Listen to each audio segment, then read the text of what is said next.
Shopping pa more. Ang daming sale. Namroblema ngayon ng ano.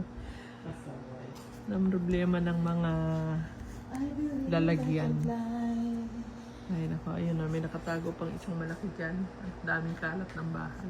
I-impake kami. Ito, sige sa lalagyan. Pati ba naman ito?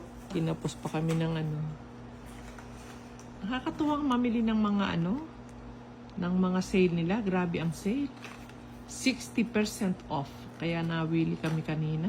Sumobra tuloy. Kaya bukas hahabol pa ako ng isang hand carry. Bibili ko ng isang hand carry pa. Meron pa para sa akin.